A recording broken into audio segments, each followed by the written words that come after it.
आज अलीगढ़ में पूर्व मुख्यमंत्री स्व कल्याण सिंह की चौथी पुण्यतिथि पर गुरुवार को अलीगढ़ की ताला नगरी में भाजपा ने हिंदू गौरव दिवस का आयोजन किया। इस अवसर पर मुख्यमंत्री योगी आदित्यनाथ, केंद्रीय मंत्री धर्मेंद्र प्रधान, उप मुख्यमंत्री केशव प्रसाद मौर्य और ब्रजेश पाठक सहित भाजपा के कई वरिष्ठ नेता मौजूद रहे। सभी नेताओं ने बाबूजी को श्रद्धांजलि अर्पित करते हुए उन्हें राम मंदिर आंदोलन के सेनापति और सुशासन के शिल्पकार के रूप में याद किया। सीएम योगी आदित्यनाथ ने कहा कि बाबूजी का जीवन भारतीय संस्कृति, राष्ट्रीयता और जनता की सेवा को समर्पित रहा। उनकी विरासत ही आज उत्तर प्रदेश के विकास और सुशासन की आधारशिला है। उन्होंने कहा कि कल्याण सिंह ने शिक्षक और भाजपा कार्यकर्ता के रूप में ही नहीं बल्कि मुख्यमंत्री रहते हुए भी विकास और विरासत दोनों को साथ लेकर चलने का काम किया। योगी ने अयोध्या आंदोलन को याद करते हुए कहा कि कांग्रेस ने 1992 में अलोकतांत्रिक तरीके से उनकी सरकार बर्खास्त की, लेकिन बाबूजी ने बिना देर किए राम जन्मभूमि आंदोलन के लिए मुख्यमंत्री पद का बलिदान दिया। जब विवादित ढांचा गिरा, उन्होंने जिम्मेदारी अपने कंधों पर ली और कहा कि किसी राम भक्त को आंच नहीं आनी चाहिए।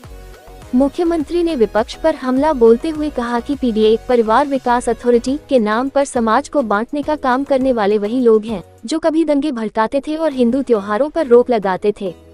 उन्होंने कहा कि आज यूपी दंगा और माफियाओं से मुक्त है और हजारों युवाओं को पारदर्शी भर्ती प्रक्रिया के तहत नौकरी मिली है। सीएम योगी ने कहा कि बाबूजी की स्मृतियां अलीगढ़ की ताला नगरी को भी प्रेरित करती हैं। यदि हम उनके आदर्शों को अपनाएं, तो उत्तर प्रदेश ही नहीं पूरा भारत नई ऊंचाइयों को छुएगा। बाबूजी का जीवन हमें राष्ट्रीयता, जनसेवा और समर्पण का संदेश देता है।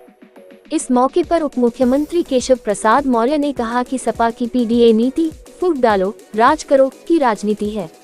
उन्होंने कल्याण सिंह को भारत रत्न देने की मांग उठाई और कहा कि 2027 में सपा का सफाया ही उन्हें सच्ची श्रद्धांजलि होगी। वहीं उप मुख्यमंत्री ब्रजेश पाठक ने कहा कि बाबूजी ने मुख्यमंत्री की कुर्सी छोड़कर राम मंदिर के लिए त्याग किया। पूर्व मंत्री उमा भारती ने कहा कि कल्याण सिंह ने कार सेवकों पर गोली चलाने से साफ इनकार कर दिया था। वह आतंकवादियों पर गोली चला सकते थे, लेकिन राम भक्तों पर नहीं। वहीं केंद्रीय मंत्री धर्मेंद्र प्रधान ने उन्हें एक संस्थान और विचार बताया और कहा कि उन्होंने यूपी में सुशासन की नींव रखी। भाजपा नेताओं ने मंच से एक सुर में संकल्प लिया कि कल्याण सिंह की विरासत पर चलते हुए यूपी को देश की अग्रणी अर्थव्यवस्था बनाया जाएगा। जनता पार्टी के एक सामान्य कार्यकर्ता के रूप में अपने आप को भारत की राष्ट्रीयता के लिए समर्पित किया और आज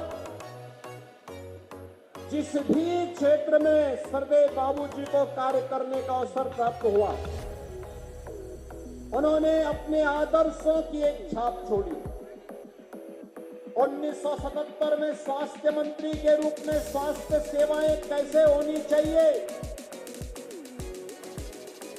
1990 में उत्तर प्रदेश की बिगड़ी हुई हालात में उत्तर प्रदेश के अंदर कानून का राज कैसे होना चाहिए और सुशासन के लक्ष्य को कैसे प्राप्त किया जाना चाहिए, लेकिन विरासत और विकास की यात्रा कैसे साथ साथ चल सकती है, अपने छोटे से कार्यकाल के दौरान सरदेव बाबूजी ने उत्तर प्रदेश में करके दिखाया।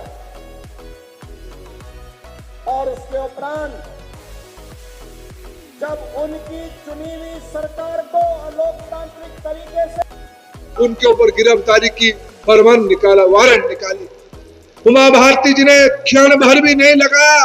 उन्होंने कहा मैं जाऊंगा, हुबली की कोर्ट में जाऊंगा, अगर तिरंगा फहराना मेरा गुनाह था तो मैं उस गुने को 100 बार और करना चाहूंगा।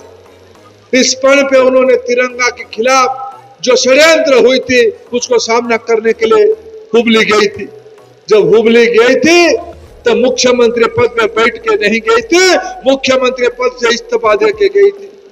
कल कांग्रेस पार्टी के युवराज कह रहे हैं मोदी जी काला कानून लाना चाहते हैं, मध्य युगीय कानून लाना चाहते हैं। राहुल गांधी जी, आपकी सरगना वो उत्तर प्रदेश में हो या बिहार में हो या अन्य प्रदेश में हो, आपकी सरगना छठे अपराधी है। आपको डर लगता है आपकी सहयोगी दिल्ली में, जिनको कभी आप लड़ते हो, कभी कुश्ती करते हो, कभी मित्रता भी करते हो। क्या अरविंद केजरीवाल, उमा भारती जी जैसे तिरंगा फहरा के जेल गया था? क्या अरविंद केजरीवाल बाबूजी कल्याण सिंह की तरफ राष्ट्रवाद के लिए अपना गद्दी छोड़ी थी? ऐसा नहीं था। भ्रष्टाचार के आरोप में उनको जेल जाना पड़ा, लेकिन गद्दी नहीं छोड़े।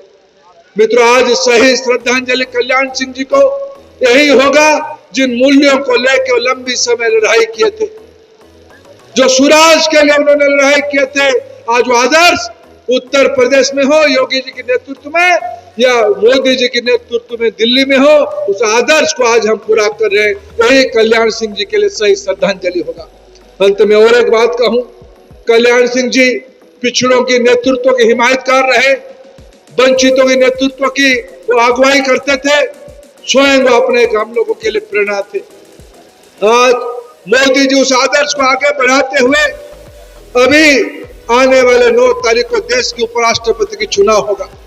देश के एक पिछड़े वर्ग के व्यक्ति, तमिलनाडु की व्यक्ति, और विकास की यात्रा कैसे साथ साथ चल सकती है, अपने छोटे से कार्यकाल के दौरान सरदेव बाबूजी ने उत्तर प्रदेश में करके दिखाया।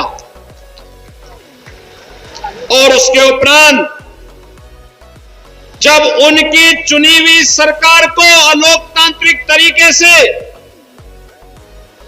कांग्रेस ने भंग करने का काम किया था, बर्खास्त करने का काम किया था, राम जन्मभूमि के लिए उन्होंने क्षण भर की भी देरी नहीं की और अपने पद को छोड़ करके उन्होंने इस बारे में कहा था कि हां, अयोध्या में विवादित ढांचा के गिरने की जिम्मेदारी मैं ले रहा हूं अपने ऊपर, किसी राम भक्त का कोई बाल बांका नहीं होना चाहिए। बहनों और भाइयों, जब श्रेय लेने की होड़ हो और जब मामला बिगड़ता है तो दूसरों के ऊपर डालने की एक स्थिति देखने को मिलती हो,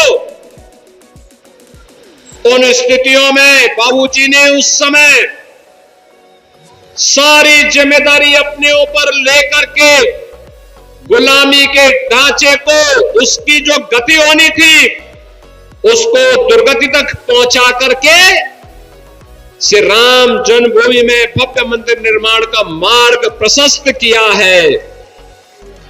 आज बहनों और भाइयों, उत्तर प्रदेश में पिछले 8-8.5 वर्ष के अंदर विकास के लिए, सुशासन के लिए, समृद्धि के लिए, सुरक्षा के लिए आदरणीय प्रधानमंत्री मोदी जी के नेतृत्व में, उनके मार्गदर्शन में जो कुछ भी हम कर पाए हैं, उसकी आधारशिला सरदेव बाबूजी के द्वारा दी गई।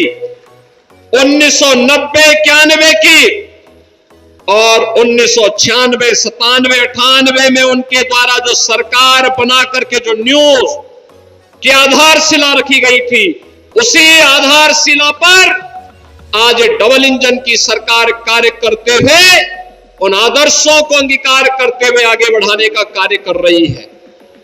और आज सरदेव बाबूजी के प्रति यही विनम्र श्रद्धांजलि अर्पित करने के लिए हम लोग आए हैं। याद करिए, बुलंदशहर सरदेव बाबूजी की कभी विधानसभा हुआ करती थी। वहां पर प्रधानमंत्री मोदी जी की प्रेरणा से बने हुए राजकीय मेडिकल कॉलेज का नामकरण सरदेव बाबूजी के नाम पर किया गया। प्रदेश के सुपर स्पेशलिटी कैंसर हॉस्पिटल का नामकरण सरदेव बाबूजी के ही नाम पर लखनऊ में किया गया और उनकी भव्य प्रतिमा का भी स्थापना वहां पर की गई। बहनों और भाइयों, जो लोग आज पीडीए के नाम पर समाज को बांटने का प्रयास कर रहे हैं, ये वही लोग हैं जब इनकी सरकार हुआ करती थी, दंगे होते थे, गुंडे और माफिया प्रदेश में तांडव मचाते थे और हर पर्व और त्योहार के पहले उन पर्व और त्योहारों पर कोई ग्रहण सा लग जाता था दंगों का। ये वही लोग हैं जब उस समय पार्टी बन करके इस हिंदू समाज को कोई पर्व और त्योहार नहीं मनाने देना चाहते थे। ये वही लोग हैं जो कावड़ यात्रा में रोक लगाते थे, विजयादशमी में दुर्गा पूजा के अनुष्ठान को नहीं होने देते थे, होली और दीपावली के कार्यक्रमों में तमाम प्रकार से व्यवधान पैदा करने का कार्य करते थे। उस समय इनके द्वारा जो तुष्टीकरण की नीति थी, आज प्रधानमंत्री मोदी जी के नेतृत्व में तुष्टीकरण नहीं, सबका साथ और सबके विकास के साथ संतुष्टीकरण की नीति है। विकास सबका, सुरक्षा सबको, लेकिन तुष्टीकरण किसी का नहीं, तुष्टीकरण किसी का नहीं।